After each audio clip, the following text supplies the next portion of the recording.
Welcome everybody back into Nerd Sesh. As always, I'm Carson Brever, and alongside me is Logan Camden, and we've got a bunch to discuss today. We're going to be focused on the NBA, but at the end, Logan, we will deliver a eulogy for your good friend, Daniel Jones, who has officially been cut by the Giants today. But we're starting with basketball, and unfortunately, we're starting with a negative storyline that has been persistent throughout the NBA season so far and really just reached an absolute low point a couple days ago. And that is what has been going on with Tyrese Haliburton, who has been struggling, to say the least. Had a brutal performance against Houston the other day where he made just one shot. Logan, how worried are you about Hali? I am pretty worried. I'm really wondering if he's injured. I mean, I don't know if it would have happened in the Olympics or something. You know, obviously we had that stretch last year where torrential pull-up shooting. You know, he's 25 points, 12 assists. He's playing like one of the best point guards in all of basketball. Hurts his hamstring, comes back down to earth in the second stretch, and then, you know, redeemed himself in the playoffs by going to the Eastern Conference Finals and really being a key part of that. You know, a part of it was the Pacers' identity as a whole and the great depth that they have and all the offensive weapons that they have. But it was, you know, largely on the back of Tyrese. The Pacers have claimed he's not injured, but he just looks like he's moving really labored on the court, especially against Houston. Like, I thought Toronto, he looked really smooth. He didn't have a great game. He had a really bad game, but he looked a lot smoother against Houston. I don't know, man. He was moving like a crab, I thought, man. Like, if I had to guess, and granted, I'm not a doctor, but I would guess it's a lower back injury just from the way that he's moving. But not only do I think there's potential that he's injured, I also think that it's affecting his confidence. And I think we 100%. saw that with the hamstring injury last year. And it's just created this, you know, cacophony of issues. You know, it's not just one thing. I think it has really bled into affecting his confidence. Right now, he's 15 points, 4.5 boards, 8.5 assists on 38% from the field, 28% from deep on 50% true shooting. He's got the third worst true shooting percentage of any 15-point per game scorer in the league. The one thing I will say about this, outside of just speculating on potential injuries and his performances, I do think the discourse surrounding him has gotten a little ridiculous after this stretch. And what I'll ask you, because I think at best he's dealing with an injury that's being hidden, and at worst he's in the worst slump of all time. Has this changed how you view Haliburton as a player fundamentally? Kind of. I do think that he's hurt, but I also can't write this off as the worst slump of all time if he is healthy. I mean, this is something beyond that. This is more than a slump. Like, I would go as far as to say that if he is healthy, this is the most shocking regression that I've ever seen from a healthy basketball player in their prime.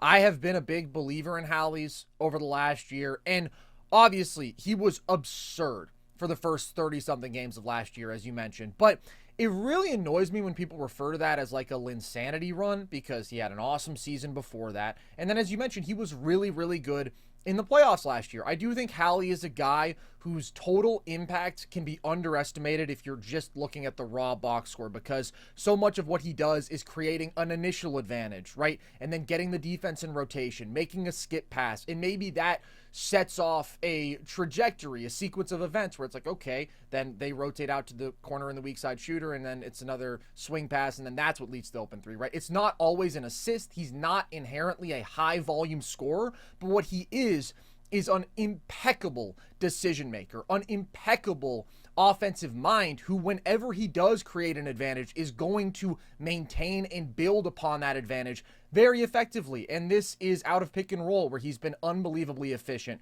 for years. This is in transition, where I think he's the best hit-ahead passer in basketball, right? He is just constantly incentivizing good basketball, good offense, extremely efficient offense by making great decisions. And I think that that's something that we can often underestimate the importance of in favor of some more gaudy scoring numbers. That's talking about Hali big picture. Hali right now is playing at an inexcusably bad level. I honestly think that even if he is injured, which I'm with you, I don't think he's moving like a healthy basketball player, because it's not just the lack of burst on ball.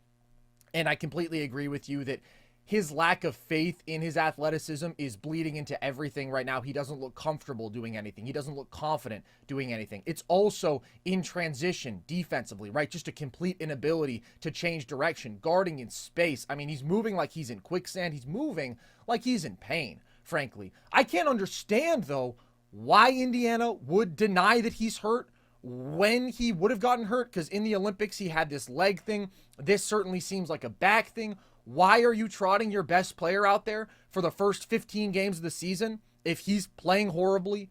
It's actually hurting your team. They're 13 points per 100 possessions worse with him out there. It's only making things worse for him in terms of his confidence, in terms of if this is an injury, his health, right? The injury is only going to get slightly worse if you just keep making him play through it when he's struggling this much. And you don't need to be like all in trying to win these games early in the season, and you're not winning these games. You're 6-9. So there's just so much about this situation that is so weird to me, but he can't create an advantage out there right now. And he looks like he shouldn't be on the floor because he's not helping them win basketball games. So you ask, does it change my perspective on him?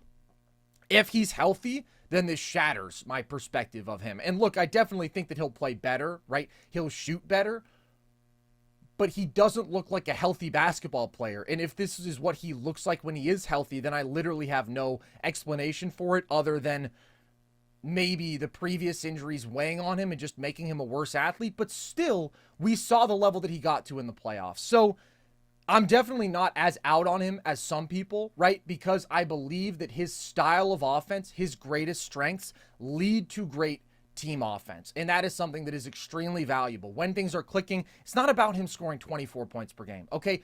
We always knew that he wasn't going to maintain those heights. Now, did I think that he would be somewhere between there and the post-hamstring injury version of Haliburton that we saw? Absolutely. I was optimistic that he would be somewhere in the stratosphere of the dude that we saw early last year, and he hasn't been that.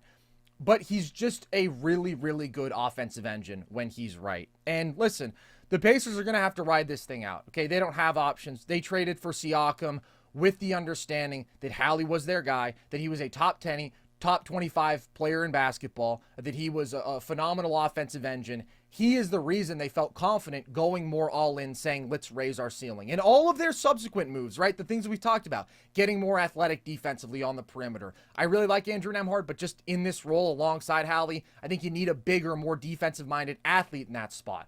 All those upgrades that they could be looking to make that would make them a more serious playoff team, because we know that this defense is unserious, and that's always going to handicap this team's ability to replicate last year's run, which they did in a weaker Eastern Conference, an injury-ravaged Eastern Conference. All of that stuff is contingent upon Tyrese Haliburton being the guy that we have known him to be. And if he's not, well, then they're just screwed. I completely agree. The one thing on the Pacers side that really confuses me, Carson, is I know that Andrew Nembhard has been dealing with a knee injury, so it's harder to replace Haliburton's minutes. But if he is seriously injured, what better team is equipped to deal with an injury to their point guard than the Indiana Pacers? I mean, you got TJ. I would just concede and say, hey, TJ, you're going to go from playing, 20-some minutes a night to, hey, we're going to burn you up. But TJ's really well-conditioned. He's one of the most well-conditioned point guards in all of basketball. He's a great spot starter. And in a lot of other teams, he might be starting. Like, T.J. McConnell's very good. And I've seen some people say that T.J. McConnell's better than him. I mean, well, right. With the way that T.J. McConnell and Haliburton are playing right now, it's not that hot of a take. But wholeheartedly, I'd obviously rather have Tyrese Haliburton. Yeah, it's confusing, Carson, because if he is hurt, he shouldn't be playing. You should not be running your star player into the ground. You should wait until he's 100% and ready to go. I understand not wanting to get behind the sticks, right? Like, you don't want to get behind and lose a bunch of games early in the schedule and dig yourself a hole that you're going to have to get out of. But you also have to realize the context of the Eastern Conference. Like even the Philadelphia 76ers, who have dug themselves a massive, massive hole to begin this season, I still feel have a great chance to make the playoffs because of how weak the bottom of the conference is. And so even though Indiana has dug themselves a hole, if Haliburton were to come back 100%, then I would expect them to waltz into the playoffs. So it is confusing to me. And if he is hurt, I think this is a fundamental misstep on the Pacers. But like you said, dude, if he's not hurt, never seen anything like this if he's not hurt. Literally. Legitimately. It is the most confusing thing I've ever seen. Because it's not just like you're talking about some sort of torrid scoring run, right? You're talking about all-star 2 years ago. Okay, extremely efficient 2010 guy, really good offensive engine. Then last year, okay, 24 and 12, you can say that wasn't sustainable. But he was doing that on elite efficiency, leading the number one offense in basketball. And then again, even in the playoffs last year, led a dominant playoff offense. Himself was giving you like 19 and 8 on great efficiency, like 63% true shooting. And yeah, there were spots where you wanted him to be more aggressive. You wanted him to be more assertive as a scorer. Sure, he wasn't perfect, but overall, all of his great strengths came through. And they were the driving factor in that Indiana offense being what it was. And the fact that right now he can't churn out good offense individually or for the team, and at times he's just not involved. He doesn't look like he wants to be involved. Like, what explanation is there for that other than health? I don't know. This whole thing is just confounding to me. And even if he is hurt, which I do think he is, that doesn't excuse playing this poorly. At some point, like, the burden is just on you to not even be out there. I don't know, because this is just a broken basketball player that we're watching right now, and it really sucks. It really sucks to watch. It does. I mean, Haliburton's been one of my favorite players since he entered the league when he was drafted by Sacramento. He's always had this fundamentally unselfish style of play that I felt leads to great offense. The last thing I'll say on this is that it's just weird how bad he is too. Like, and it's not even just like not even past the box score. Real. Like how he is missing these 3-point shots. It's like, look, man, I'm not a great NBA player, right? But I'm a good shooter. When You're a good NBA player. When I miss threes, right? I'm I'm hitting inside the rim. I'm gonna be barely off, dude. Haliburton, like, is missing these with, like not even close precision, dude. He is missing these threes. It's ridiculous, man. And the shots that he's getting to, like these ugly-ass contested floaters in the mid-range where he looks like, it's so strange. I don't get it. I don't get it. What, like, he's been comically bad. He has been comically bad, dude. Some more evidence just for him not being right in his ability to get by people at all. 2 years ago, 21% of his shots came inside 3 feet. Last year, that number was 16. This year, 8.7%. Wow. He's always been one of the most efficient finishers around the rim because, right, he doesn't force his way all the way to the rim. But, I mean, he's been capable of getting there. He's not capable of getting there right now. No, I mean, every shot he's taking is a long mid-range floater where... Or a three that he's missing. Yeah, exactly. And, dude, teams are content right now to just leave Haliburton on an island. They're not picking him up in transition. They're leaving him alone in rotations, and it's working. What do you make of the...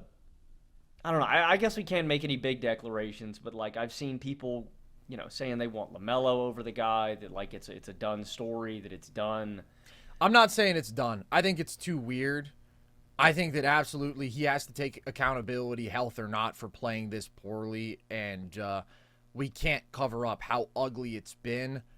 I just don't think he's right, and that's my fundamental take. And the fact that after the hamstring injury, which obviously impacted him last year, we saw him get to the level that he did in the playoffs, tells me, like, obviously he wasn't permanently altered at that point. He wasn't ruined as a basketball player. He wasn't cooked as a basketball player. What could have happened?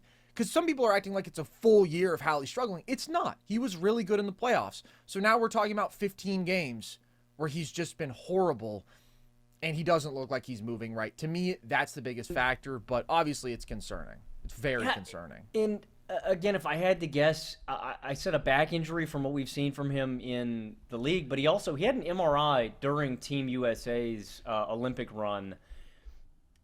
So I don't know if he re-injured himself in the Olympics and that's why he didn't play, or if he had something else that... Well, during the Olympics, but, that was 4 months ago now, and they said that was a minor thing. I'm just saying, I don't know if it could have compounded itself, right? The hamstring injury, he aggravates it during the Olympics, and then maybe something happened during preseason. I don't know.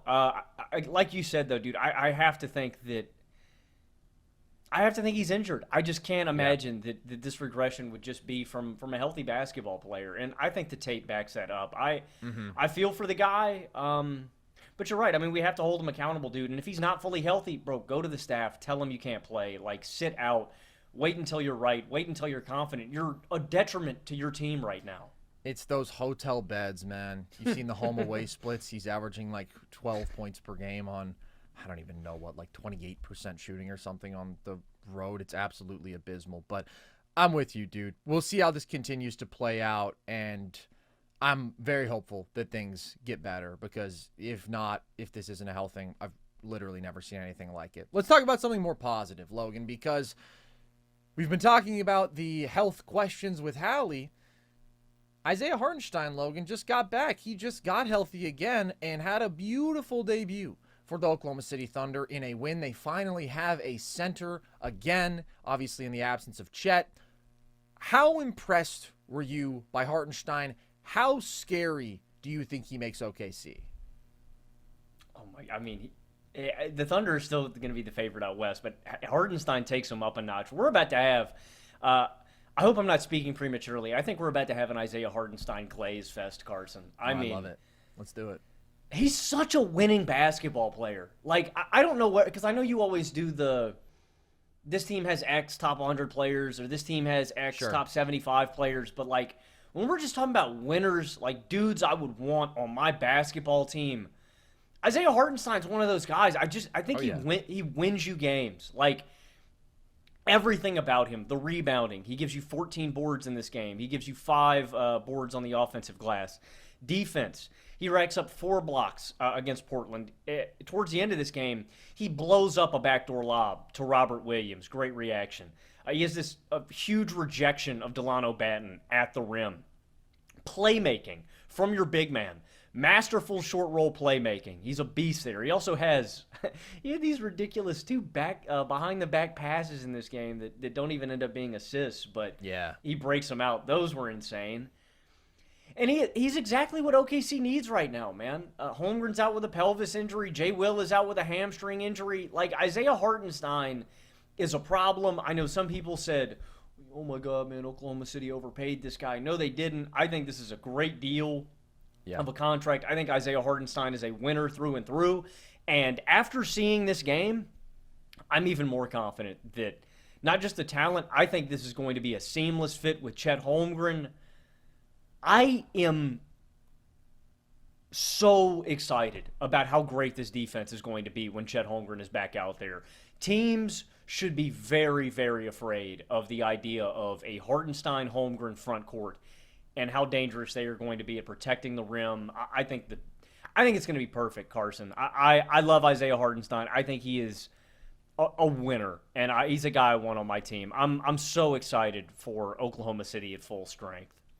100%. I agree. I love Hartenstein, and he is exactly what they need. And in this game, did everything that you would have hoped for. He is the sort of veteran glue guy who, yes, brings specifically what they need in terms of size, physicality, his ability to compete on the glass, his ability to have another big who can play alongside Chet, with Chet at the 4, or in non-Chet minutes. He brings all of that, but also just like the sort of hustle, right? Some of the intangible stuff, some of the effort stuff. This game, dude, 5 deflections from Hartenstein, 3 loose balls recovered, 14 rebounds, 5 of them offensive. He's one of the best offensive rebounders in basketball, and 4 blocks. And he's involved as a passer, right? Spotting cutters, initiating some actions from the top of the key, gives you 3 assists. And he gets a couple of his push shots to go, and he's active and involved as a cutter around the rim offensively. He's just such a do-it-all impact player. And that is exactly what the OKC Thunder prioritized when they went out and they made their moves this offseason. They said, we want a Hartenstein, we want an Alex Caruso, who also, I think, had a really good game and has been overly criticized this year. Maybe not overly criticized because he's been really bad offensively, but people have big picture taken it way too far, where kind of predictably, just because of box score watching, people are like, well, actually, the Bulls won the trade because they got Josh Giddey and he gives you whatever ridiculous, meaningless raw numbers he does.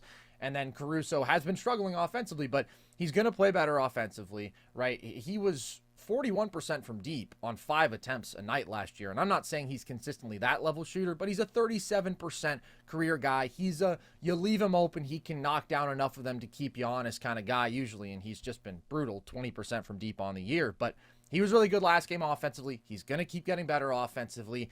And he's still having his winning impact. He's 3rd in deflections per game. That's playing under 20 minutes a night. He's 5th in charges taken. Players are shooting 33% when guarded by him. That's what you get with these guys. You get versatility. You get defensive impact. You get playmaking savvy, high IQ offense. You get veteran dudes who make winning impacts in multiple facets. And that's what takes this team up a notch. That, along with the natural progression of a J-Dub, the natural progression of a Chet. This team is just chock full of impact basketball players who complement each other, and I'm just so excited to see it in full force. And I think that Hartenstein and Chet really are going to work together, dude. I think defensively it's going to be unbelievable having that dual rim protector look with all of the speed and feist they have on the perimeter, all the length they have on the perimeter. Both these guys being able to guard relatively well in space, especially Chet, letting Chet roam more. And offensively, I think that it'll work. I don't think that it's maybe as potent as like some of their 5 outlooks with Chet at the 5, but I still think Hartenstein is a good offensive player who makes a positive impact. And just having one of those dudes on the floor for 48 minutes, it's massive. Yeah, it is huge. The thing that makes me so mad about people when they talk about like Alex Caruso, man, or guys like that is just defense is never going to fully show up in the box score, man. And it is literally half of the game. Like, Caruso's just never going to give you back the... And, I mean, he's playing a role. I hate that lack of context. Yes, I would rather have Josh Giddey be a complete liability on defense. And not just that, Logan. He's giving you under 12 points per game, 6 and 6 on under 50% true shooting. Like, in what world is he even a decent offensive player? Again, it's just bad. He just gets more touches. And Caruso's a winner. Caruso's a winner, man. He's going to do winning stuff. I think the Thunder are loaded, frankly. And they are. I'm going to wait until we see Chet at full strength. But, like, the Boston dynamic, the Boston OKC dynamic, man, it's really fascinating. I think they're obviously the 2 most talented teams in basketball, but I wonder if Hartenstein and Caruso could put this team over the top. They're still young, but they're so freaking talented. Those guys are their full value's never going to show up fully in the box score. Those guys are just home run winners, man. The perfect additions that team could have made in the offseason. Absolutely, and I should have mentioned the screening that you get from Hartenstein, right? That's something that you've never had from Chet. Chet's always been a slip the screen kind of big. Hartenstein is a grown man, physical, 250 pounds, set some real screens for you. That frees up ball handlers. I mean, they're just a wonderful contrast to each other as your 2 big options. And again, he's filling in some of those gaps that you do get with Chet, as amazing as he is. So OKC, to me, just continues to climb the hierarchy in terms of how clearly they're the best team in the West. Maybe not climb, maybe just maintain, but it's great seeing Hartenstein out there, seeing how good he looked in his debut. Logan, the 2021 NBA draft class has been making some noise as of late. We have, of course, my beloved Evan Mobley, who has taken a leap this season. We have Cade Cunningham, the number 1 pick, who has taken a bit of a leap in terms of production for a Detroit team that has been much more competitive. We have Franz Wagner stepping up in recent weeks with Paolo out. He just had an unbelievable performance against the Lakers, put them away last night, just continuing a hot streak for him. So I thought it'd be fun to look back at that class and do a little redraft. If you were redrafting the 2021 class, who would you take number 1 overall? I'd take Evan Mobley number 1. You're goddamn right. You I just think with how Evan Mobley can single-handedly transform your defense, I think that's the most valuable thing that you can get out of this bunch. And I know people are going to look at Cade's offensive numbers, and they're going to look at Franz's offensive numbers. And real quick, before I go deeper into Mobley, pause. Whoa, lucky guy. Oh, my God. Where do I sign up? Whoa.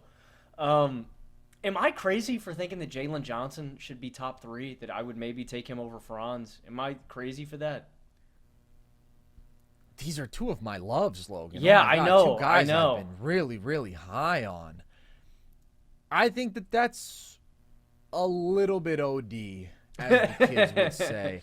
I just think Franz still has a good bit more juice as an on-ball scorer. That's really the difference. And then it's like, yeah, they're both good playmakers, and they're both good versatile defenders. And Jalen Johnson still gets you his 19 a night, but it's not particularly efficient, right? It's not the sort of on-ball creation, especially as a scorer, that you get from Franz, although Jalen is doing more and more with the ball in his hands, doing more and more as a pick-and-roll ball handler. I love Jalen Johnson.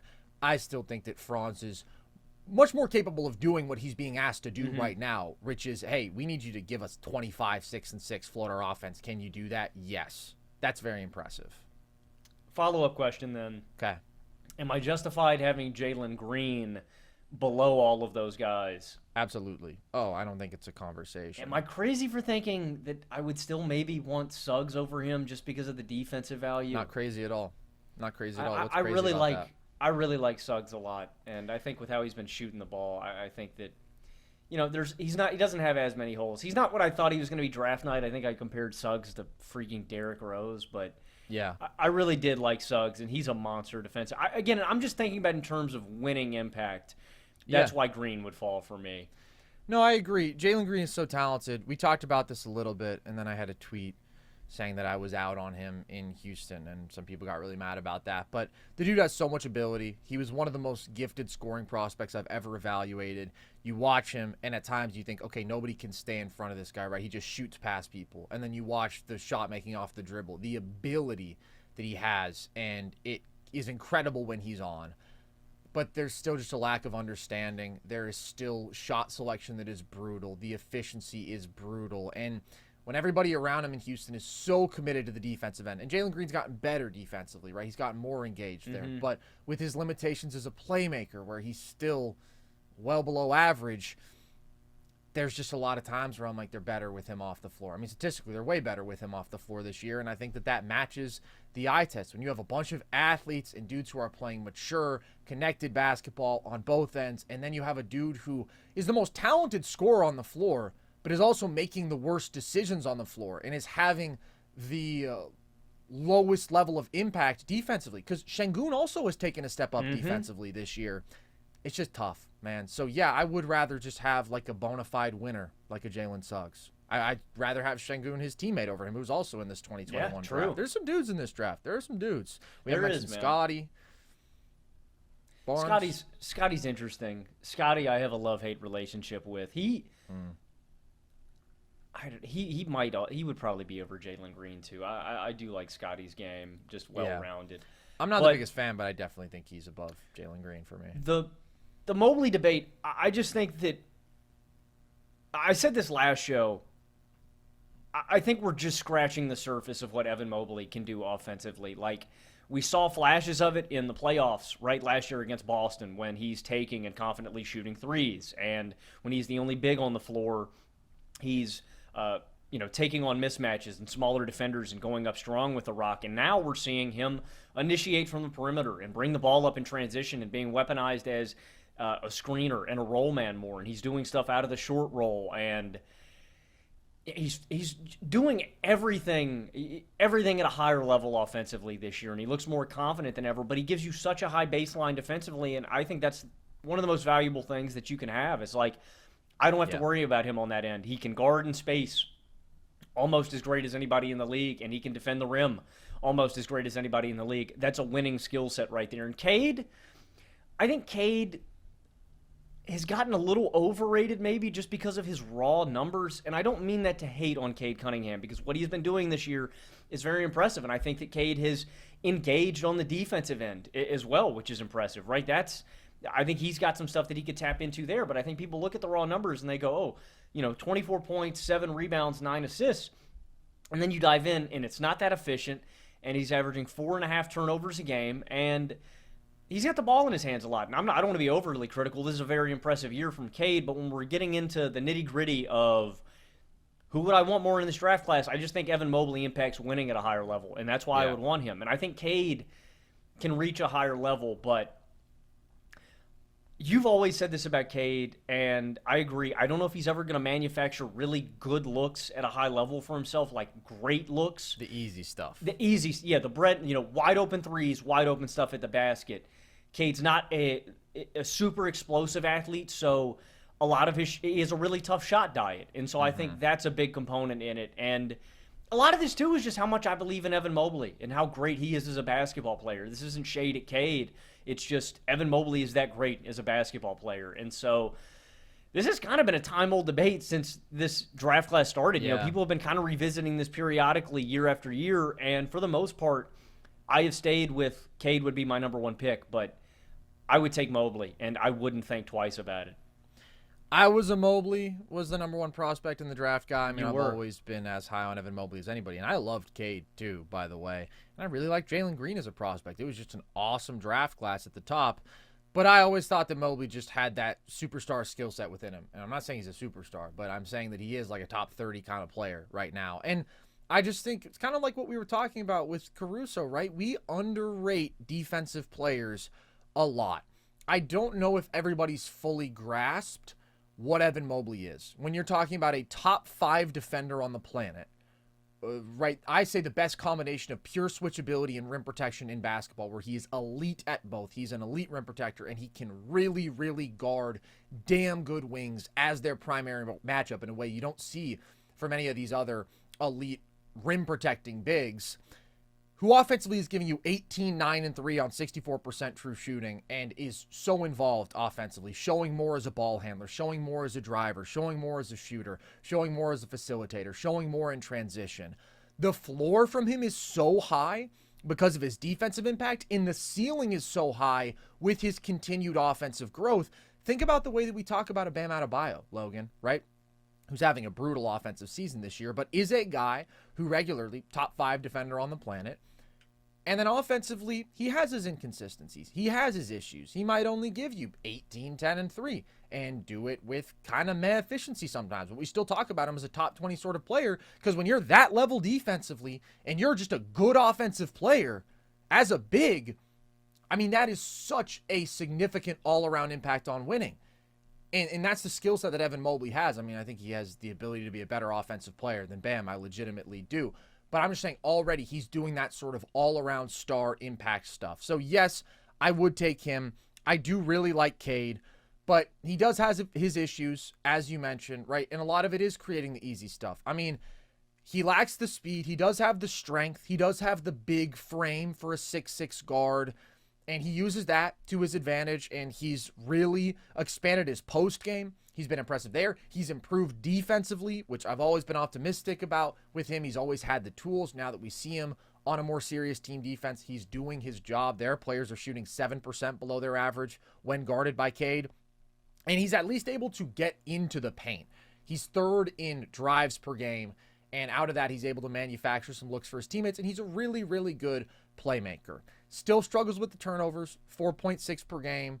Got to get that down. And again, it's like he's getting into the paint, but then when he's there, he's shooting under 53% in the restricted area. That's a horrible number, because a lot of those are tough layups, right? It's not just, oh my God, I've blown by you, I have a clear advantage. Those are contested finishes. That's the thing with Cade. He can raise your floor. It's always a bit labored for him, though. So if I can get a guy who's giving me top 5 defensive impact in the production and the versatility and the efficiency that Mobley is, I take him. And I also think that Franz is close with Cade, because Franz is another dude who's plus defender and is a versatile offensive player, and he brings the playmaking and is showing us the on-ball juice that we wanted to see from him, and his shot has come back. I think that those two are close. I just think the burden that Cade is able to carry for an offense, right, and the playmaking with him is on another level, where he can give you 9 assists a night. He can be that sort of primary decision maker. I slightly lean on that with him, but it's close between those two. It is. Franz is hooping. Franz is really good. This is an aside, but I just thought about this. Okay. Kuminga was also really highly touted in this class too, right? Yeah. Do you think in a redraft would you take Kuminga over a guy like Trey Murphy? No. You know what's crazy? My friend Carvel, who you know, texted me that question several weeks ago, or he was just like, who would you rather have on your team, Trey Murphy or Kuminga? And at first I was kind of thinking, well, it depends on the situation. If I'm really like in a rebuilding spot and I've got time to really develop the talent, then maybe I would take Kuminga because of the athletic ceiling. But then I thought about it some more and I'm like, no, I think I'd just rather take elite shooting and plus defense with Trey than Kuminga, who still has so much to figure out that I'm not sure that he's going to, because he's not trending in the right direction with the defense and the playmaking and the shooting and all that stuff. So I would take Trey. I really like Trey, though. Would you rather have Herb Jones or Jonathan Kuminga? We're just doing the Pelicans. Both in this draft. I'd rather have Herb. I'd rather have all-world defense. I think so too, man. Capable offense. I think I agree. Yeah. It's a good draft, dude. There's some dudes in this draft. Deuce Would is Franz at the bottom be third of this draft? for you? Yep. Deuce gets in there. Would Franz be third? Would it be third? Şengün? Would it be Scotty? I would go Mobley, Cade, Franz. And I really like Jalen Johnson, man. I'm debating. I love Jalen Johnson. I'm debating Jalen, Scotty, and Şengün right now. I think I'd take Scotty and then Jalen Johnson, and then I might take Suggs over Şengün, and that might seem crazy just because of Şengün's offensive game, but I really like Suggs as a defender, man. He's a really good defensive playmaker. I would take Şengün. Şengün has impressed me this year. I just wish he'd shave his head. Real. Şengün has taken a step up defensively, though, and I don't think we can ignore that, because with his archetype, no, he's been a much better rim that's protector. Always been the biggest concern. Well, and that's what we always said about Şengün is, like, he was never a bad rim protector in theory. Could jump out of the gym, right head, relative to most bigs that play like him, but good vertical, strong guy. I always thought that he could be a better rim protector, but he is realizing it this year. Now that he is he's always been a capable offensive guy. He does have more value. I wasn't as optimistic about his defense. I thought he'd be like maybe a Sabonis level defender. You're right, he's a better athlete, but we just hadn't seen it like we have this year. And he's just trying very harder solid too, man. Absolutely. I mean, he's in the culture. And I think that he's gotten smarter defensively. And that's so when he can be the center on an elite defense, right? And he's certainly not the best defensive player in Houston, but he's also certainly not holding them back. Mm-hmm. And then even though I think there are some people who are higher on his offense than me, because his offense can be so fun, right? With the post footwork and with the playmaking, that stuff is so fun. But, he's never really been a very efficient scorer, which I think might surprise some people. And he does lack the floor spacing, right? And he does lack the high-end athleticism. Like, I haven't been as high on him as an offensive hub as some people, but he's a really skilled offensive player. Mm-hmm. And if he can be a very solid defender to pair with that, that's just a really, really good basketball player. That's not a guy where I'm as concerned with, like, okay, do I want to orient my team around him? And I think this season he's moved me there because of the improvement that we've seen defensively. Yeah, Şengün's rising for me. His teammate Jalen Green just frustrates me, though, man, and that's why he's not in this top five. I agree. But I want to say, real quick, sometimes I've lumped them together just in terms of saying, like, those guys are the faces of this team. Earlier this year, I said this a handful of games into the season, and I was like, well, really, it's what they're doing defensively. It's what their athletes are doing. And I still think that's true to some extent, but I also think that some of the questions I had about Şengün have been answered, whereas the questions that I've always had about Jalen Green have not. They haven't gotten better at all. Oh, and with every game, I think Jalen Green's dumb. I don't think Jalen Green's very smart. And it's not, again, it's just, and I don't mean that in the sense of, he might have very good common sense and be smart outside of basketball, but when it pertains to knowing how to win basketball games and how to weaponize his skill set and maximizing that to win games, I just don't think he gets it. He's very talented.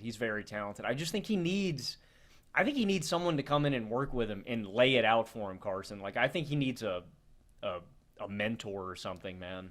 Yeah. I remember a year ago, basically, I tweeted out that I'd rather have Jalen Johnson than Jalen Green, and that one got the people mad too. Jalen Green's got some stands out there, man, because he's tough. I get it. He's tough, and God, is he handsome.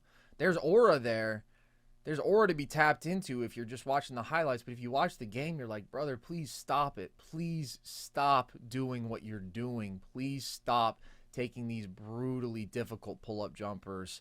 But that's the Jalen Green experience right now. Fun draft class. Good draft class, honestly. I think a lot of directions you could go. But I think Mobley's a pretty clear number one. I do. I mean, the dude is just so good right now. And the Evan Mobley All-Star push is just beginning for me. Prepared to hear more about that agenda. Logan, we talked a little bit about Franz Wagner, what he did to the Lakers last night. Opposite him, though, matching him every step of the way, was Anthony Davis, who had 39. Now, AD did end this game by missing 2 free throws, and then he missed a very tough turnaround from like 20 feet out that could have potentially won this game. We had already decided we were going to talk about this before the game, though. So we're not overly praising him for a game in which he missed 2 free throws at the end, but had a really big scoring night overall. This is just the level this dude is playing at right now. It merits this discussion. Logan, do you think Anthony Davis is a top 5 player in the NBA? I think right now you could argue Anthony Davis is the top 4 player in the NBA. Jokic is one for me. Giannis is playing really good basketball right now. I would go Luka 2, and then Giannis 3. Okay. I mean, Luka will always piss me off defensively, but I know what he can do on offense. And then I think 4 is probably Anthony Davis. I mean, he is second in the NBA in points per game. I think you could argue him. And like if we're just – and those are guys that I would take. I think if we're arguing the scope of this season alone, I think you could argue he's been the second best player in basketball this season. Yeah. He's given you 31 points, 11 rebounds, 3 assists on over 65% true shooting with 3 my math's right on that. With 3.1 stocks per game. He's figuring it out. And like I was encouraged by last year's playoff run, right? But he's just unlocked. He seems reinvigorated in this offense that has direction where, Redick has given him purpose and told him to go to work, man, and he's shooting the hell out of the ball. Anthony Davis right now, I gave the true shooting. He's shooting 57% from the field and 43% from deep. Granted, that's 2 threes a night. I mean, for Anthony Davis, what more can you ask from the guy? Like the mythical Anthony Davis 3 that I have said doesn't exist. It's not real. Bubble. It exists right now, small sample, but it exists. And with what Anthony Davis can do for you defensively, there's no holes. Anthony Davis is arguably the perfect basketball player. Where did you have his? Well, I got 2 questions for you. One, lame on me. Is this peak Anthony Davis? Is this the best version of Anthony Davis you've ever seen?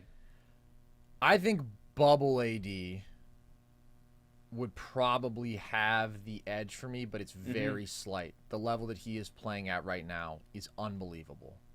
Where did you have him in, and maybe you tweeted this out, where did you have him in your all-time peaks?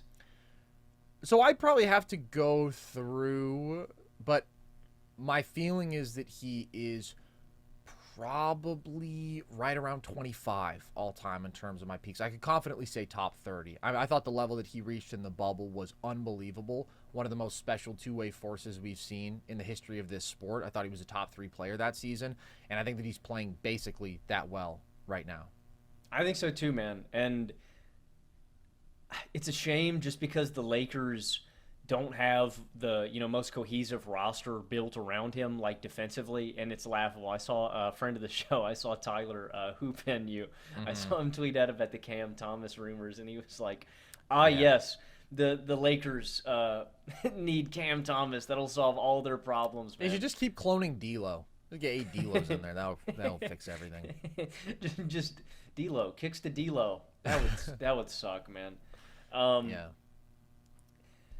I wish the Lakers had a better roster around it, or where this could really translate to high-level winning, because the defense just isn't up to caliber. But like I said, man, I think you could argue AD has been the second-best player in basketball this season. I would not put anybody above Jokic, even with what Anthony Davis brings you defensively. It's unreal. And again, I think this is arguably the best basketball that he's played in his career, man. And I think in Anthony Davis coming into this year, I would have had 6 or 7. He wasn't far off. Like, I've always been very high on Anthony Davis, but even this has surpassed my expectations. This is a dude who's been in the conversation for best defensive player on the planet for, easily the last few years, right? But he's been at a top 5 defensive peak for a decade. He came into the league, one of the most impactful defensive rookies ever. The thing has always been, in the recent years especially, the offensive consistency, right? What level of consistency are you going to get from AD on that end?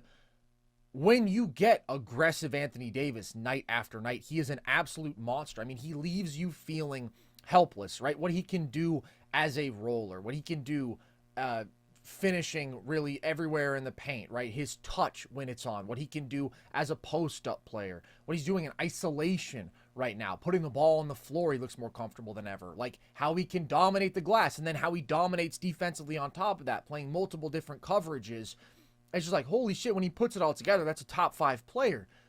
He's putting it all together right now, and we're talking about that night after night. And I'm not saying that his motor defensively has been the best that it could. I think that although the Lakers' defensive personnel around him is horrible, if AD were going more full throttle defensively every night, especially in transition, they could go from 24th in the league defensively to maybe like 19th, right? The group around him is really bad.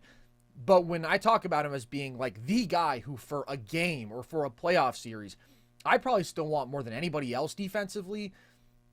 I do hold him to a very high standard in terms of the impact he has every night, and motor is a part of that. But it's just incredible. I mean, when you are getting a dude with this defensive skill set who's giving you 31, 11, and 3 on 66% true shooting, who has 30-plus points in 10 of 14 games, doesn't have a game under 21 points this season, it's everything that we've ever asked of from Anthony Davis, right? More aggressive than ever, attacking the rim. He's second in the NBA in restricted area makes. He's got 1.2 per game more than last year. The touch is on. He's 47% in the paint outside the restricted area. He is making his threes on still low volume, but higher volume than it has been in recent years.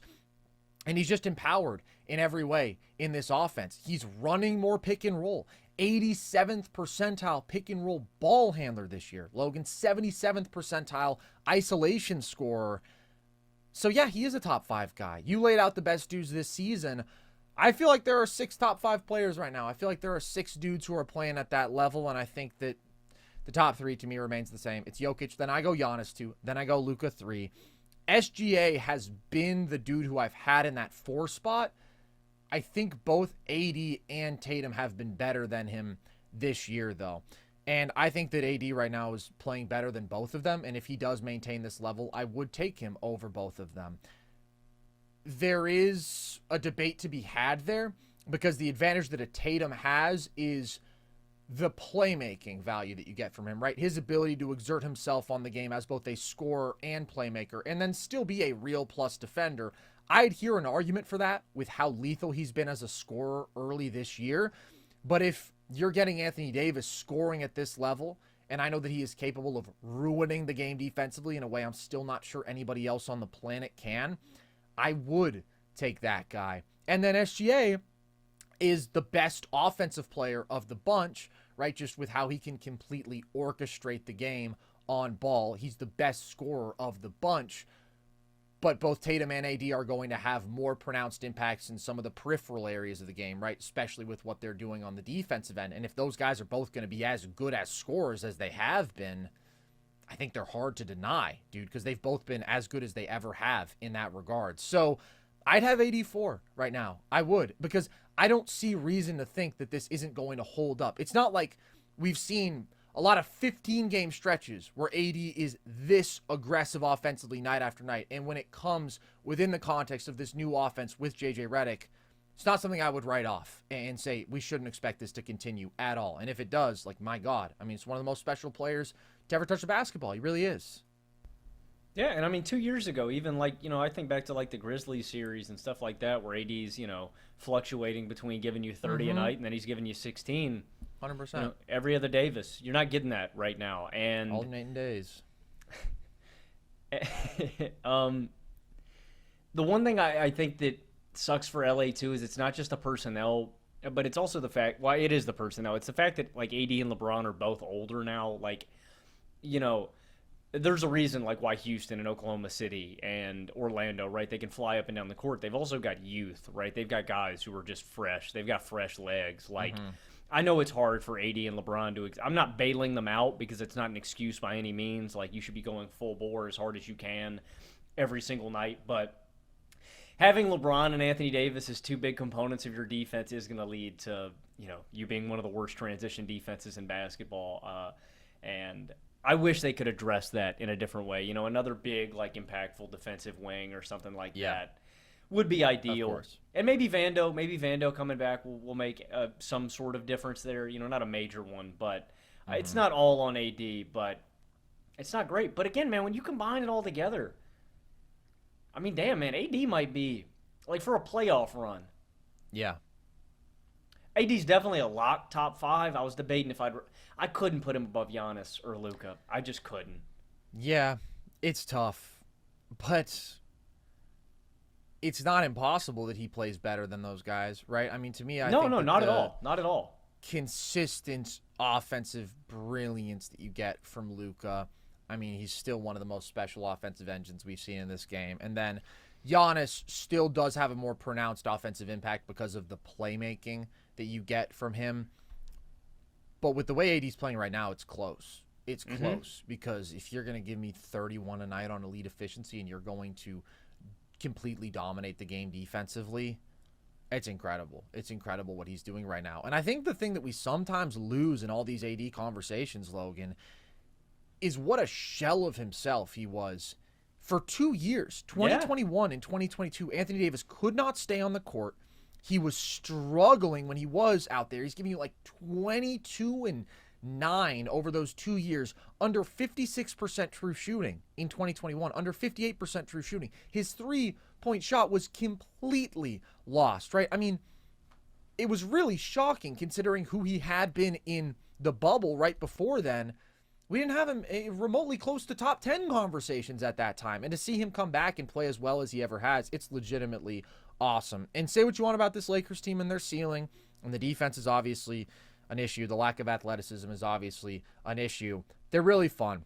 They're really fun. I really enjoy watching them because of how good this offense is, and AD has been the gem of the season. The Emirates NBA Cup is here. You can win big getting in on the action at DraftKings Sportsbook, an official sports betting partner of the NBA. All 30 teams split into 6 groups every Tuesday and Friday, playing for the right to advance in the single elimination in-season tourney, culminating in the NBA Cup Championship in Vegas. First time, here's something special just for you. New DraftKings customers bet $5 to get $150 in bonus bets if your bet wins. Score big with DraftKings Sportsbook. Every point counts. Download the DraftKings Sportsbook app and use code NERDS. That's code NERDS for new customers to get $150 in bonus bets if your bet wins when you bet just $5. Only on DraftKings. The crown is yours. When we're talking about redemption, Logan, Karl Anthony Towns is a man who many have loved to hate over the years. Many have been very critical of. And when he went to New York, it felt like the initial storyline that everybody was focused on is, hey, this defense sucks, and this defense sucks because of Cat. And it feels like what was overlooked in that time, and what has mostly been overlooked maybe until very recently, is what the Knicks are doing offensively, and what Cat is doing offensively. So, Logan, I will ask you, who has been New York's best player so far? I think it's been Cat. I think it has been Cat. And Carson did a breakdown on Karl Anthony Towns that you can find on the channel, a video essay a couple days ago.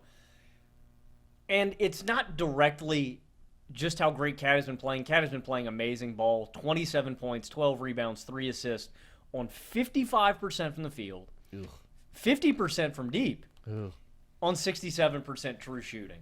And if you ask me who I would rather have for a playoff run, I think I'd rather have Jalen Brunson, because I just value Brunson's ability to get into the lane every single possession, his playmaking and scoring value. I just think Brunson is a really good offensive engine. And he's so good at limiting turnovers too, right? Yeah. He may not be like one of the game's elite playmakers because of his size limitations or his athletic limitations, but he's still very good at manufacturing good looks and protecting the basketball, and I really value that. But the reason I say Cat right now is how he opens up everything for everybody else on the team. that value at the 5 spot, because you talk about how everybody got hyper fixated with Cat's struggles defensively at the 5. What can get lost in that is how he unlocks the entire offense for everybody with how he spaces the floor.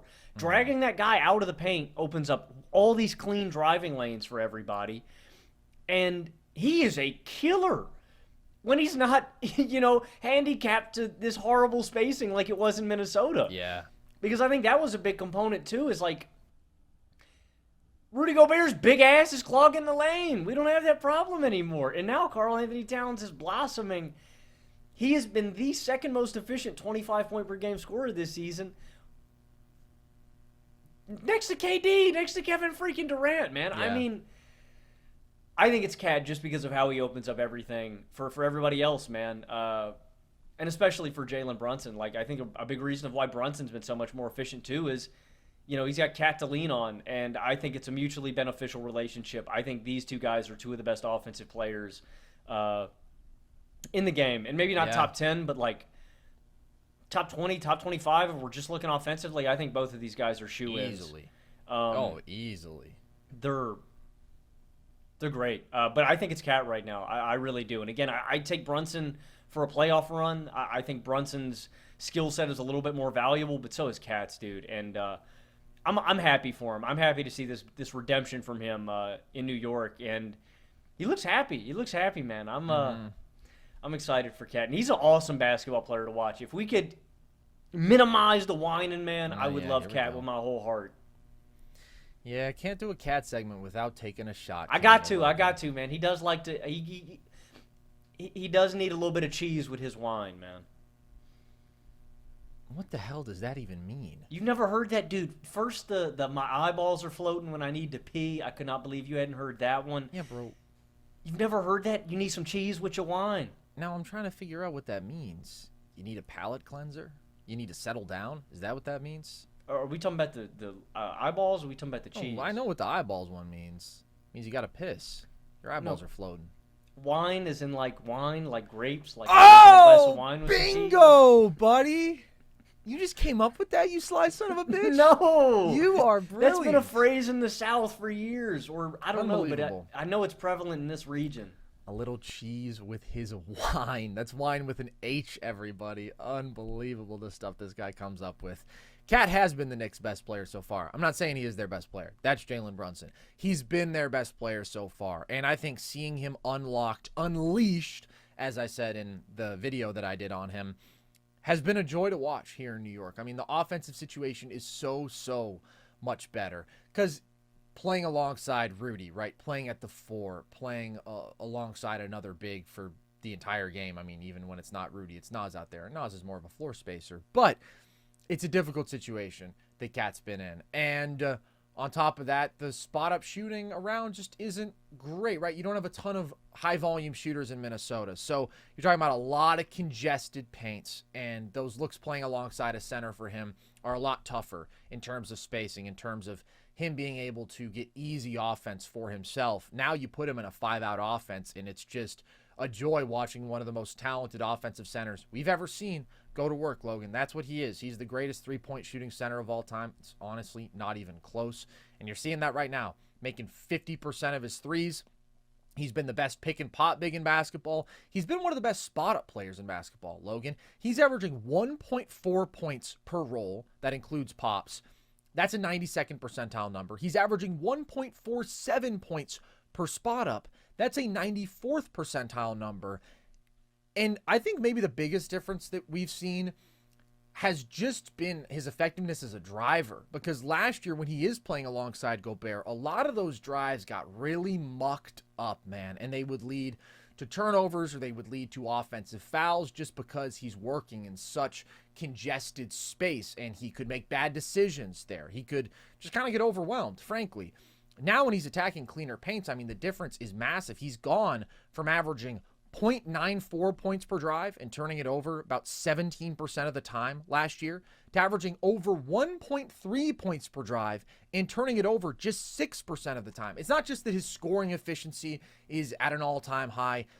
Cat has never done a better job of taking care of the basketball, of making good decisions, limiting his turnovers, limiting all the bad stuff, limiting all of the bad decisions. So the difference there that we've seen, obviously he's already been incredibly gifted offensively. He's always been that. But the difference now that he has been liberated basically in this offense has been massive. And I feel like we heard a lot more about how Rudy was always covering up for him defensively, right? We always heard about the negative defensive stuff with Cat, and I don't think he's gotten credit for just how truly special he is offensively, because this dude is one of the 15 best offensive players on the planet. He's been as good offensively as any center not named Nikola Jokic. He's been as good offensively as Anthony Davis this year. Obviously, there's a massive difference on the other side of the ball, but there are a lot of people who said that they felt that Rudy was the better player between him and Cat, and I think you see them post-breakup.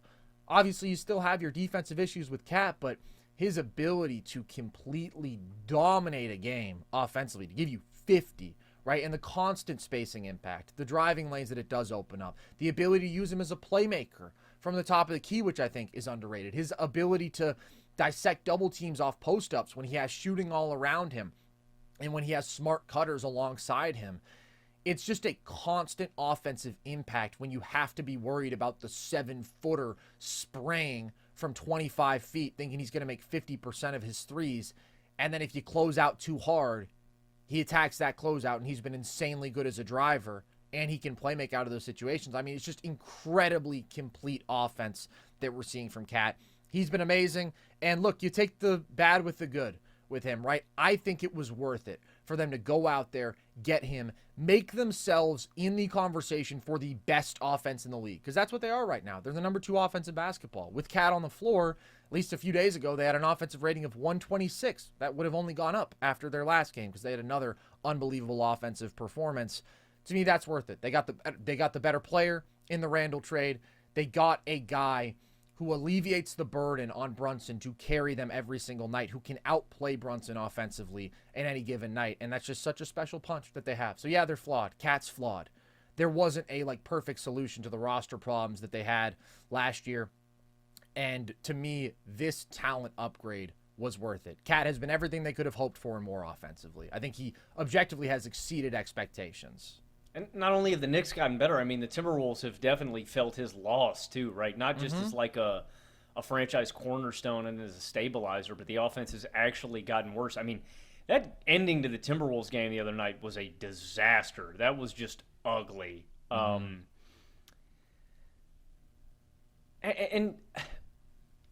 again, I just think he got taken for granted a little bit in Minnesota, man. It's sad because I know a lot of Minnesota fans that I talked to after the Gobert trade happened.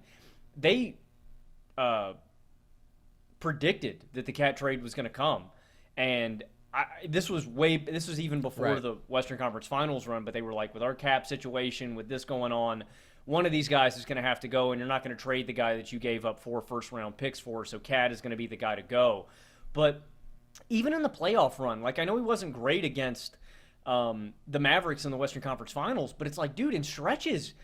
In those first 2 series, I mean, Cat is taking over games and slamming doors. And best player on the floor, probably, in a Game 7, in an absolute rock fight against Denver, right? I mean, was extremely effective defensively, and in this just absolute shit show offensively where people are shooting 38% from the field on average, he gives you super efficient offensive production. And he didn't get full credit for that. And he's, in my opinion, one of the most skilled big men of all time. Absolutely. In NBA history. And I think he's the second greatest shooting big man ever. I would go Dirk number 1, and then I'd go Cat number 2. Cat's a special player. He's always been a special player. And I really do. I think this is a mutually beneficial deal for the Knicks offense and for Brunson and for everybody in New York. But I feel bad for Minnesota and Minnesota fans, man. It's tough. I know that. I knew what they were getting into. Did they? I guess we always knew what Julius Randle was. Yeah, dude. But it's like, listen, Randle hasn't even been bad this year. Randle hasn't been bad. It's just like he's honestly been those better fans than I just probably thought. Those fans loved Cat, and I really liked the formula that they tapped into last playoffs. Agreed. Cat's killing it in New York, though. Super, super fun to see, having a special offensive season. You know who else is having a special offensive season, Logan?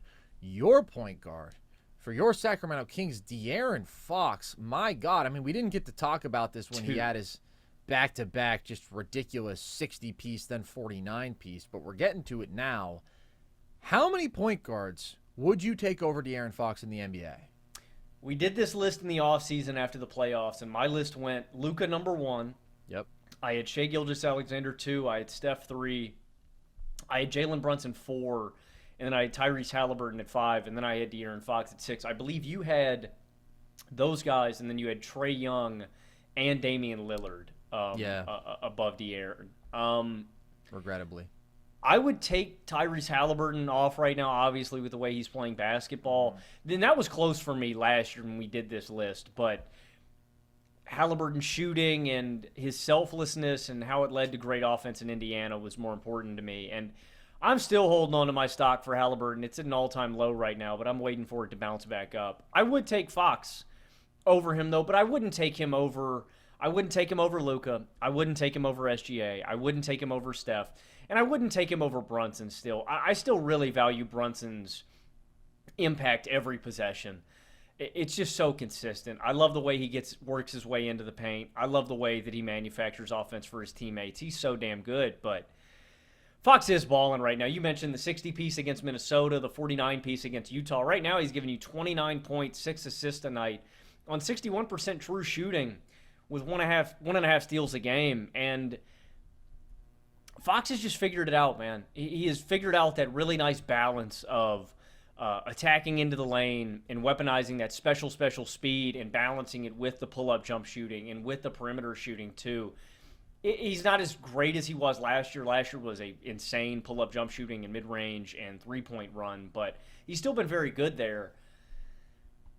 And I think the offense has been better also because of the additions of, one, Sabonis spacing the floor a little bit more this year, but also because of DeMar DeRozan and just having another guy to account for offensively. I think that's made Fox even better. I don't think Fox is as good of a playmaker as any of the guys above him. Nope. I think there's a real gap between a guy like him and Brunson and him and Steph and him and SGA and him and Luka. But that's it. You know, I feel like I trust De'Aaron as a scorer as much as everybody. I guess not the top 3 guys, but I trust him probably more as a scorer than Jalen Brunson just with his physical attributes. Him and Brunson's it's close. I feel like Brunson's taken just a step back because Karl-Anthony Towns has taken more touches. But Fox is a special point guard, and I always wanted him more than Trae just because Trae's style of play is frustrating to me sometimes just because of how much he can dominate the ball. Fox is a little more selfless than that. And then when it came to Dame, I just like the athletic and physical tools that Fox had more. Dame's getting older. Dame's still a very good point guard. I would take him any day of the week as my guy. But Fox is still in his prime athletically, right? And For sure. I valued that. He's a damn good point guard, man. I've always felt that way about Fox. I'm mad at myself for putting Hali above him, though, just because of how they get their buckets. Don't be. You know, I don't know, just how perimeter-oriented Haliburton is. And that was a debate that I had about Fox and him in the offseason. I felt like I was on the wrong side of that. Not that Hali's stock is not plummeting for me. I'm still very much holding on to it, and I think he's going to bounce back in a big way. But I think Fox is top 5 right now. I wouldn't have him above any of those 4 guys. Those 4 guys, to me, are stamped. I agree completely, and I would have Fox at 5. And look, the Hali thing last year with how he played, I mean, I think that he earned that spot. The other 2 guys, Trae, Dame, who I was debating with Fox last year, and I was really considering having Fox up at 6. It was very close. I was banking on a Dame bounce back. There's no argument that Dame was better than Fox last year. My thought was Dame's going to have a bounce back year. I mean, first of all, he's been struggling as of late.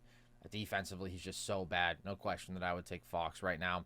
Trae has had a bad scoring season so far. I still honestly think that one is decently close because he's such a special playmaker and because he still has such a massive impact on team offense, and we've seen it year after year, the sort of offenses that he can turn out when he's playing his best, and that doesn't always get fully appreciated because of his play style. But I think that there's always that debate between, okay, well, do you want that playmaking advantage from Trey, or do you want just like the lethal scoring ability of Fox? And of course, Fox is also clearly a better defender. With how Fox is playing right now, with how Trey's playing right now, which really isn't that great, absolutely, Fox deserves that nod. I've always been a fan of his. I remember doing a video a few years ago on how he was way better than you think. And my God, I mean, the level that he's been at the last 3 years, because he did have a really rough season in there. I mean, he had like this crazy finish in 2021. Then 2022, he really struggled as a shooter. And then the last 3 years, I mean, the dude has just been awesome. And this year he's a 96th percentile pick and roll scorer, giving you 29, 5, and 6 on 61% true shooting. There's just an ability with him to blend this elite speed, like absolute top tier speed in the NBA, with really impressive intermediate shot making. I mean, this year, he's been absurdly good on floaters. He's up close to 60% on floaters, and he's shooting 46% from the mid-range, and he's been good as a pull-up three-point shooter. Just a really, really complete basketball player, right? Definitely not the level of playmaker of basically all the dudes who we're talking about putting him up against in these conversations, but he's as good a scorer as anybody outside of those top four. He's a more capable defender than some of the other guys in these conversations, and he deserves his respect, dude. Fox is really, really awesome, and this is the best he's ever played. I'm going to throw some more names at you, and I just want to get your gauge, like, just in terms of play style. I feel like a lot of people last year, I know that we caught some flack for this, for having him as low. Ja. And what about Ja Morant?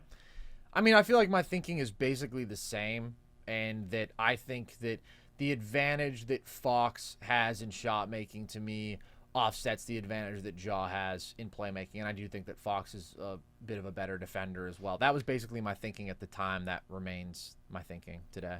You're not moved by LaMelo Ball averaging 29 points per game, Carson? I'm not moved by LaMelo, bro. I don't even know if I want to talk about LaMelo. Everybody thinks that I'm a LaMelo hater. I'm not a LaMelo hater, bro. I just think, like, the raw numbers are awesome.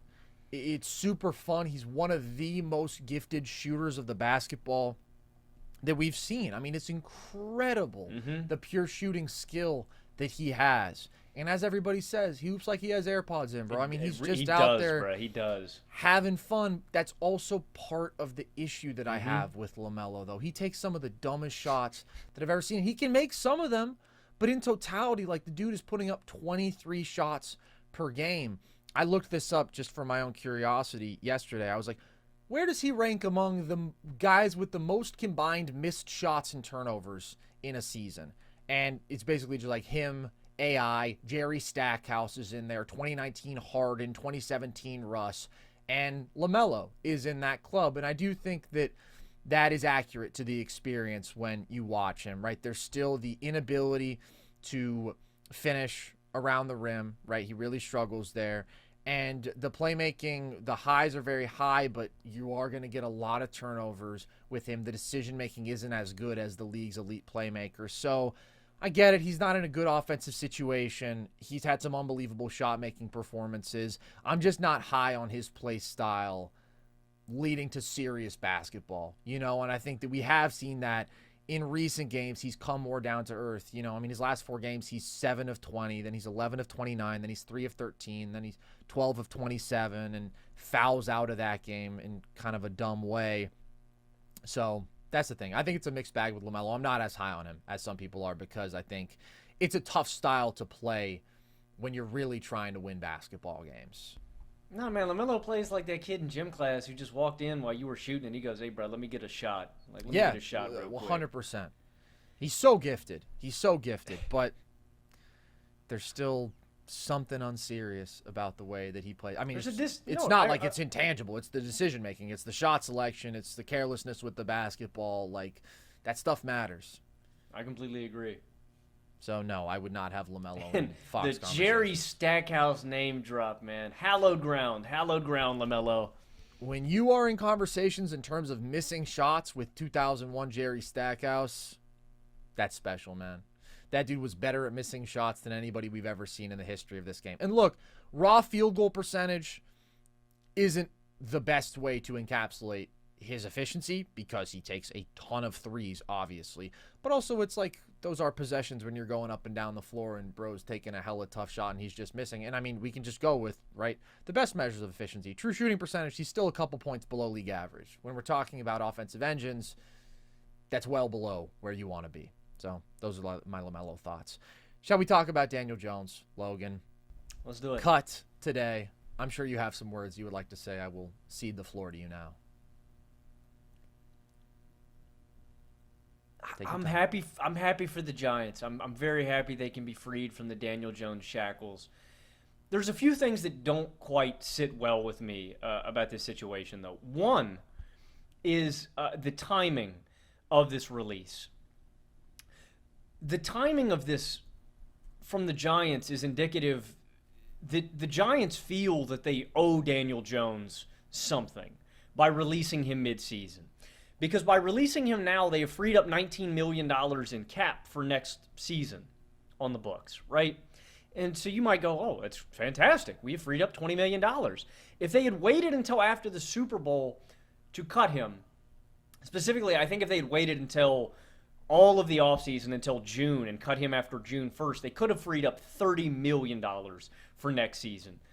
So there I'm a little bit puzzled going, why not just keep him on the books? You already have him under contract. You could free up more money by waiting to cut him. You don't owe Daniel Jones anything. Well, actually, yes, you do. You owe him $100 million because you guys are the jackasses that paid him that money. So you do owe Daniel Jones his money.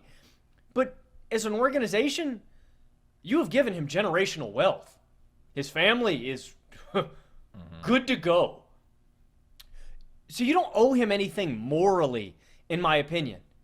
You also don't owe him anything because you have given this guy ample opportunity to prove himself as a franchise quarterback, which he has repeatedly failed at doing. So in a financial aspect, I don't understand the timing of this and why they didn't wait to free up more money. Because they feel they have a moral obligation to cut him now and let him, I guess, sign with another. Well, actually, he can't. I don't think he can sign with the team because I think with how waivers work, they would have to pick up the contract. So I think he's going to clear waivers, and then he could get signed. So that's the logic, is that Mara and their general manager feel that, you know, they owe it to him to let him find another team this season? Okay. The biggest sin out of all this is two things.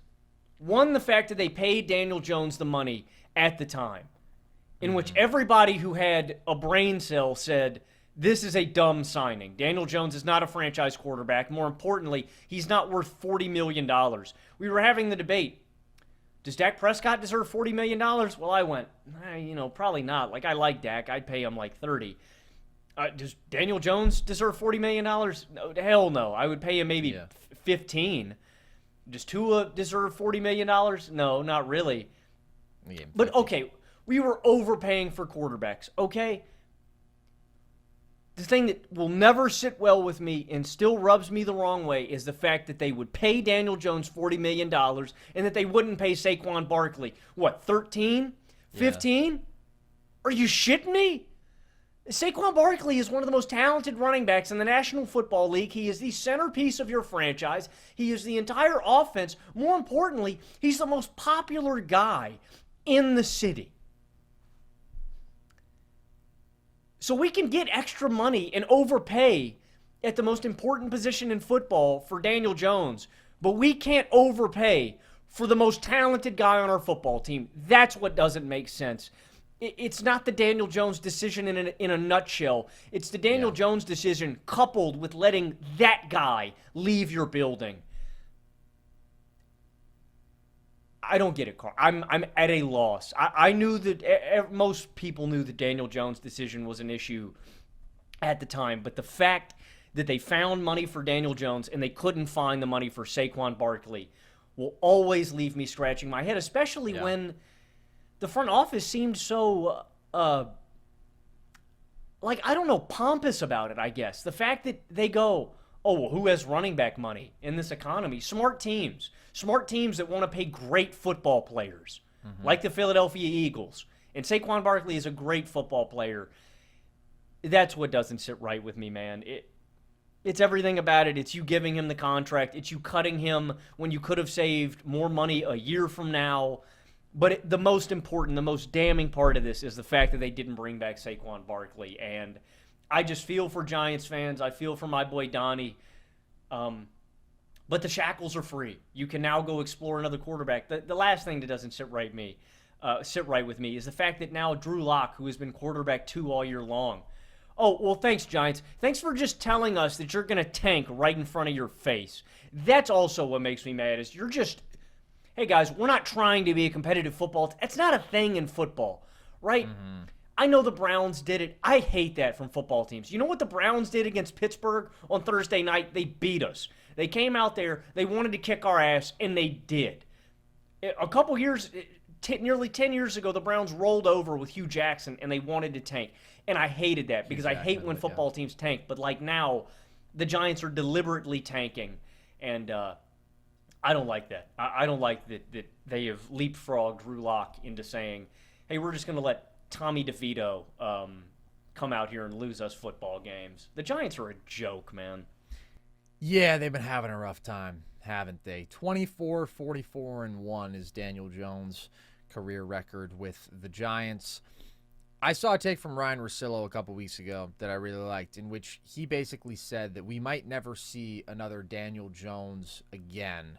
He compared him to like some baseball player from the 1900s who had like a ton of complete games, the most complete games outside of Cy Young, I think.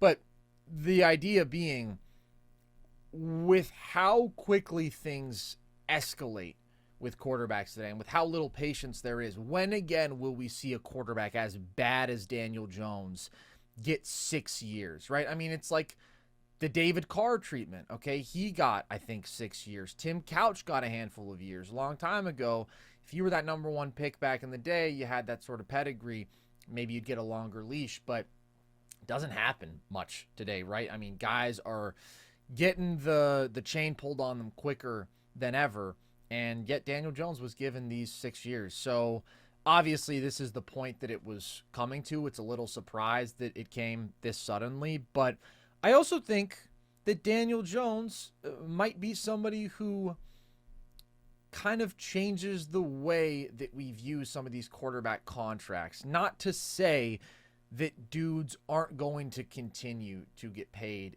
a hell of a lot of money at the quarterback position, and that some dudes won't get overpaid. But I feel like we are due for a bit of a recalibration of the quarterback market, Logan, because it feels like this happens, right? These things ebb and flow. I think about what happened in like the 2016 offseason in the NBA, where you have this cap spike and all sorts of random role players are getting overpaid.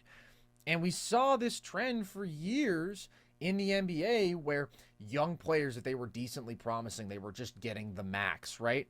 And now I feel like this offseason, we've seen things come to a more reasonable place where you look at the contracts these guys are signing and you go, okay, yeah, that for Corey Kispert, that's very reasonable. Oh, okay. Listen, that's what you're paying this relatively promising young guy. You're not maxing him out. My point being, yes, quarterback is the most important position in the sports that we follow and we discuss. And of course, there's always going to be a premium price attached to that. But don't you think there's going to be a point where teams realize, look, we're just better chancing it on a rookie quarterback than paying our decent starter $50 million a year?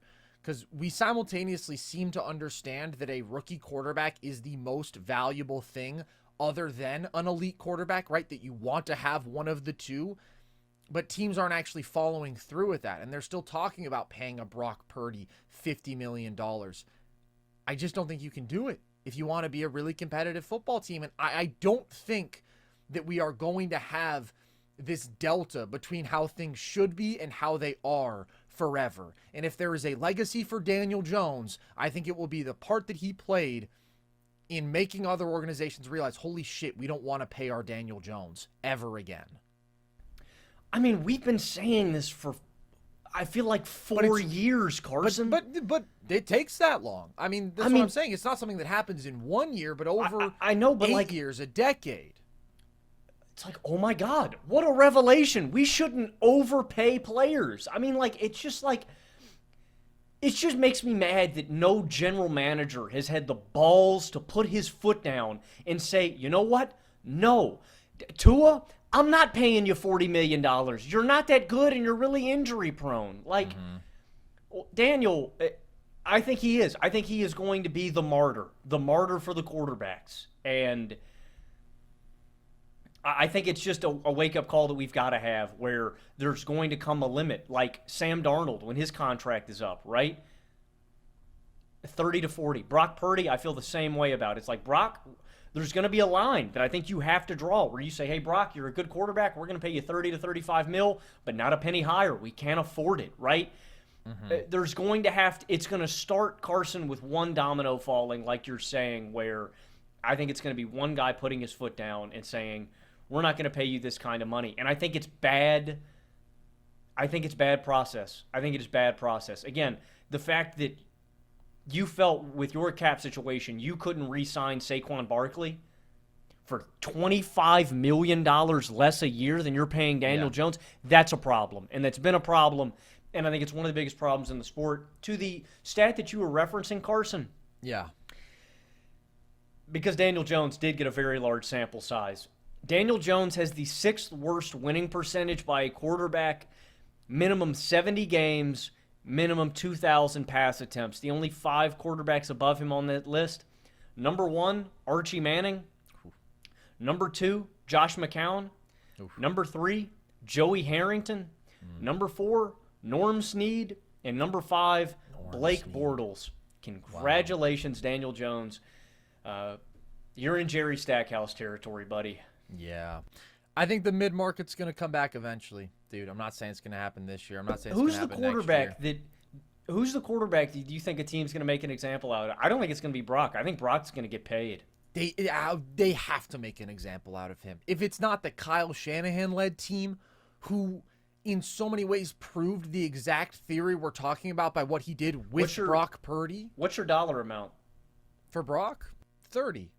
I mean, God bless Baker Mayfield. Baker Mayfield is the only damn near mid-market quarterback. Actually, I think Geno basically has like a mid-market contract right now too, but obviously those were both dudes who were like on the ultimate redemption arcs, and I think we're both underestimated. But I think the mid-market has to come back, man. It's what I was talking about with the NBA, right? You look at these young prospects. Jalen Johnson this year gets 5 years, $150 million. Whoa, that's actually team-friendly. Şengün gets 5 years, $185. That's $40 million short of the max. Like a couple years ago, I feel like that would have been an automatic max. There just has to be a recalibration. Some of these things get overcorrected in one direction, and then they have to come back. And at the end of the day, right, there's only probably 8 quarterbacks in the NFL who are worth paying $50 million a year. And if you pay a Tua that, it screws you. If you pay a Daniel Jones 40 plus, it screws you. And I think that the NFL has to be smart enough to realize that. And the running back thing is sort of the reciprocal, right? Where it's like there are exceptions to these rules. Saquon wouldn't have been the same player in New York that he is in Philly, right? He just couldn't overcome that offensive situation to put up these sort of monster numbers. But there's just a few guys who, yeah, it is worth shelling out some money for. And I think kind of the only way for the league to learn that is to see it play out. And that's what's happening right now. What would you pay? I got a couple more quarterbacks before we get out of here. What would you pay Sam Darnold? 25. Yeah, I think 25 to 30 is my max. What about Russell Wilson? Similar? 20 I think 25? so too. I got to see it. I thought Tua was going to be the guy. I have to see. But they love Tua. Mike McDaniel loves Tua. Like, they've always been very, very high on him. Yeah, I've just got to see it from the GMs before, man, because the trend, as you mentioned, as we've mentioned throughout this entire segment, is it's like, man, what's that? What's that hiking dude on The Price is Right, man? You know what I'm talking about? The yodeling dude. It's like that, man. We just keep. What are you talking about? You've never seen this? You've This never seen hiking yodeling man? Yes, bro. Is it some sort of Swedish mountain man? I don't know. He climbs up the mountain and then he just keeps going. It's a Jonathan game on The Price Kuminga's is Right. another dude who didn't get an extension at all, who didn't deserve what he was asking for. I just keep thinking about NBA extensions this offseason. to say that the rational minds eventually may prevail. But I don't know who this hiking yodeling guy is. I don't know. I'm not familiar with his work. I don't know, but you keep escalating, and then eventually the bottom drops out. I don't know what quarterback it's going to be that somebody puts their foot down on, but if there's going to be an off season, it feels like it's going to be this one. You think so? It's got to be right. Like, I don't know. Unless somebody wants to pony up $60 million for Brock Purdy, I just can't see it. Yeah. No. I think that. And this is a really fascinating QB class because it's all those guys we mentioned, but it's also like Justin Fields is going to be a free agent this offseason, right? I think he's very intriguing as a potential starter, a spot starter for a team. So I think this is going to be the offseason that tells us what direction we're headed in with this, man. Yeah, I think you're right. Looking at some of the quarterbacks who are going to be available, I mean, I think Darnold will be a big one, right? We'll see. We'll see how this all plays out. Especially since they have McCarthy. Agreed. All right, guys. Appreciate you tuning in. Hope you enjoyed. The good news is there is plenty more Nerd Sesh content. You can find all of our full shows on YouTube and across all audio platforms. Also on our YouTube channel, you can find our video essays. Logan mentioned I did one on Cat a few days ago. He just did one on how the Steelers defense shut down Lamar. So stay locked in for that. And, of course, we'll be back on Sunday night breaking down all the NFL action this week. NBA, NFL, we've got you covered. Also, tonight, we will be going on the Pick a Side podcast. So everybody stay tuned in for that. Love those guys. We'll get to see Drew, who is a Daniel Jones stan.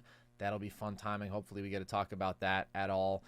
So stay locked in for that. And if you want more of our stuff, we'll feed you more. Check us out on social, TikTok, Instagram, @NerdSesh, Twitter, @Nerd_Sesh. See clips from the show, graphics from the show, all of our trivia content. And you can join our Discord if you want. The link to that is at the link tree across our social media bios, as is the link to our merch at breakingtea.com. So check all that out if you want. And with that, as always, appreciate you guys. I've been Carson Brabber. I've been Logan Camden. And this was Nerd Sesh.